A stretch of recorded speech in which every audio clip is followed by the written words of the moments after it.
As a supervisor, you will need to work with the examination process in two roles. Firstly, through the submission of a thesis for examination, and secondly, by serving as an examiner for theses submitted by students from other universities. Let's begin by looking at the process of submitting a thesis for examination. Most universities allow supervisors to nominate examinations, and nominations are then approved elsewhere by some higher authority, maybe at two levels, first the faculty and finally the Senate or the Senate Executive. For the supervisor, though, a most important task is nominating the examiners. If you are invited to nominate examiners, what are the considerations that you need to bear in mind? Well, the first is that you need a spread of expertise. Depending on the thesis, it's unlikely that all examiners will have equal expertise in its methodology, its focus area, and so on. As an examiner, you need to be sure that across however many examiners are appointed, there is sufficient expertise to give the thesis a sufficiently rigorous but also a fair reading. So you might consider looking at one examiner on the basis of the fact that they do a particular kind of research, they employ a particular approach to research. That examiner may not necessarily have expertise in the topic of the thesis, the focus area of the thesis. But nevertheless, they might be able to give it a fair reading, a rigorous reading, because they are experts in the methodological approach used. So when you nominate examiners, one key thing is not to think too narrowly and to think widely over all that needs to be examined in a thesis and ensure that through the examiners you have the lot covered. Consider too the experience of the examiners. We do have research which shows that novice examiners can be harder on candidates than the more experienced. Novice examiners tend to focus on whether or not a thesis is good enough, whereas the more experienced examiners start by assuming that the thesis is actually good enough, and they look forward to welcoming the new doctor into the fold. So consider a range of examiners over experience as well. Your institution may have very specific rules about who can be appointed. For example, the institution might say that no more than one examiner from a single institution can be nominated. And they might also say that at least one of the examiners might be international. So before you nominate, look up the rules, because you don't want to be turned back by the faculty and made to look as if you haven't read them. This may sound very obvious, but never ever nominate an examiner without having checked with that person that they will take the thesis and that the timeframes you are proposing are acceptable. It's actually surprising how many examiners have problems when you ask them to take a thesis for examination and you say it needs to be done by a certain date. Many of them aren't available to do it in that particular timetable for all sorts of reasons, so you need to check that. Once the thesis has been submitted for examination, then the supervisor must withdraw. You can have nothing more to do with the examination process unless, for some very particular problematic reason, the dean or whoever's in charge asks you to become involved. So withdrawal is key to the quality of the thesis and to the validity of the thesis. Unfortunately, this can mean that you feel as though you're being examined alongside the student. I certainly feel like that. And it's one of the reasons why I feel that I have to be really, really confident that the thesis will get through before I will sign that submission form. Some universities provide very general criteria for the examination of a postgraduate thesis. In others, those criteria are much more specific. As a supervisor, it's really worth bearing the criteria in mind as you work with the final drafts of the thesis. And some of the things you can consider are whether or not there are ways your student could make meeting the criteria more overt. Is there any way in the thesis itself where they could signal to the examiner that they are actually meeting the criteria? This will often be quite subtle, but it's worth working out if there are ways to do that. Perhaps another thing to consider is whether or not there's a chance that your student is meeting the criteria differently, and this needs to be signalled. Is a particular approach they've used, is that different in some way? Does it need to be signalled that this is still valid, even though it's not the most obvious approach, and so on? What it means, of course, is that you need to be very familiar with the criteria to see if you can help your student to do this. And of course, you need to alert your student to the criteria so they can join in the process and make sure that their thesis has a good chance of meeting them when it's examined, as they try to work with you to bring that thesis to completion.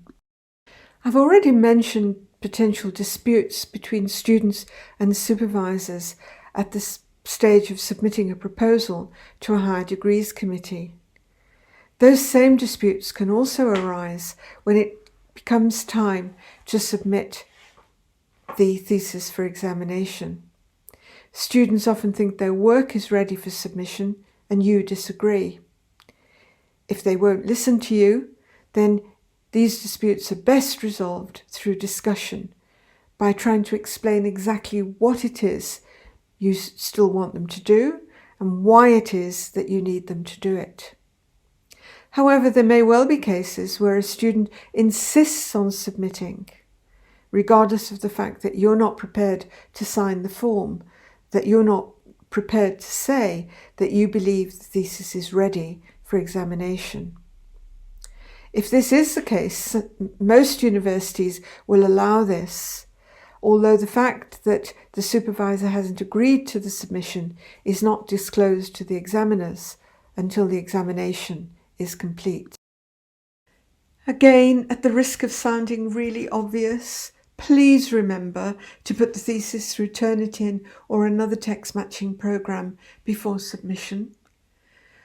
And when you get that report, read it sensitively. It doesn't mean that because the report says that there is a certain percentage of text matched to online sources or whatever, that the thesis is plagiarized. Turnitin reports require judgment, but using the text matching service is really important. There can be few things more embarrassing, I would think, than having an examiner identify plagiarism in a thesis that you've supervised. When the examiners submit their reports, they don't come to you, the supervisor.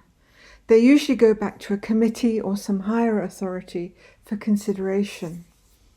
Find out what happens in your university if you're a novice supervisor and you haven't yet submitted a thesis for examination. All this means that by the time the examiner's reports reach you, a decision will probably have been made about the award of the degree. Universities usually offer examiners a number of options on which to base their recommendation, and these range around the following ideas. The first one is that the degree should be awarded without any changes made to the thesis at all, not even minor typos and editing changes. This is a very, very unusual outcome. It's not common at all. The second idea that universities base their criteria on is that the degree should be awarded with minor changes to the satisfaction of the supervisor, but it might also be the HOD or the dean or a faculty committee. It depends on how the university is set up. And this really is a good outcome. If the examiners recommend that the degree can be awarded with minor changes to your satisfaction, this really is a vote of confidence in you. But regardless, it means that they trust in this particular category of recommendation. They trust the university to do the work necessary to make sure that the revised thesis addresses the concerns they've raised. The next recommendation ranges around the idea that the thesis is not sufficient in its present form to meet the criteria, that it needs to be revised substantially, and that the examiners want to see it again. And this generally means that there's at least 6 months to a year's work. And then you have to go through the whole process of submission again. Finally, the category of recommendation that you really, really don't want is that the degree should not be awarded. So a higher authority within the university will generally have decided which of these recommendations to make about the award of the degree. And that often means looking at all the examiners' reports and coming to some sort of consensus, because the examiners don't always agree, and there are processes in place in universities where there are disagreements about examinations within examiners. So when you get the reports, obviously you have to share them with your students, and often the students experience reports negatively. They've put their heart and soul and years of work into this thesis, and it comes back and the examiners want changes, they're critical of it or whatever. And so they will often experience the examiners' reports very negatively. So your job, and the more experienced you are, the more you're able to fulfill this role, your job is to assuage their fears, to help them to see that the criticism offered by the examiners is actually constructive. It's aimed at getting a better product in the end. It's aimed at helping them to make the thesis better. So that's really important in the sense that the examination isn't the end of the learning process. The learning continues even when the examiner's reports come in towards the end. It's still ongoing. It's very unlikely that your student will be able to interpret exactly what the examiners want without your help. So you're going to have to sit with them and help them mediate those reports. And this can take many hours, depending on the complexity of what the examiners are saying. And it can be quite difficult to identify exactly what is being called for. If you're having difficulty understanding what the examiners are saying because you're a novice supervisor, do consider consulting colleagues on the Higher Degrees Committee or in the faculty or department. It really is worth considering this, and I certainly wouldn't believe that there was any embarrassment or shame involving asking for the help of more experienced colleagues. After you've worked with your students to try to understand the reports and identify what it is that actually needs to be done, consider getting your student to write you something saying what they think they need to do.